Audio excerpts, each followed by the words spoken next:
वक्त आपका है, चाहे तो सोना बना लो, चाहे सोने में गुजार दो। शिखर तक पहुंचने का कोई शॉर्टकट नहीं होता। शिखर तक पहुंचने का रास्ता तेज या आसान नहीं होता, और अच्छी चीजें जल्दी सीखी नहीं जाती। यानी कोई भी काम तेज गति से नहीं होता है, क्योंकि सफलता सही समय पर मिलती है और सही स्थिति में हर चीज के लिए समय निश्चित होता है। आइए इसके लिए समय के साथ चलें। यदि आप गति से आगे बढ़ते हैं तो आप समय से आगे निकल जाएंगे। काबिल बनो, सफलता पलक झपकते ही आपके पास आएगी। लेकिन बड़ी सफलता हासिल करने के लिए 3 इडियट्स के चतुर रामलिंगम की तरह नहीं, आपको रेंचो की तरह काम करना होगा।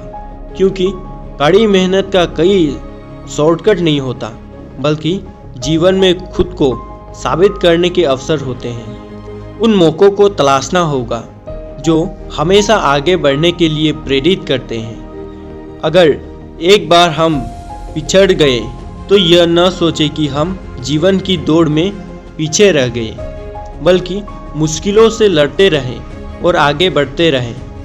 क्योंकि जो जीत जाता है वही आगे बढ़ता है। कठिनाइयों को विजेता कहा जाता है।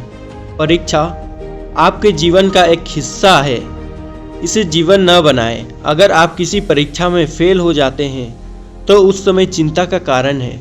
अपनी गलतियों से सीख लेना और आगे बढ़ना ही वास्तविक सफलता है। सफलता तब मिलती है जब आप सफल लोगों की तरह काम करते हैं। मेहनत हमेशा रंग लाती है, लेकिन आपको विश्वास होना चाहिए कि मैं किसी काम को कर सकता हूँ। इसलिए उस रहस्य को जानने के लिए कोशिश कीजिए और आपको सफलता का रास्ता दिखाए। किसी मकसद को हासिल करने के लिए मेहनत करना जितना जरूरी है, उससे कहीं ज़्यादा जरूरी है कठिन परिस्थितियों में खुद पर नियंत्रण रखना।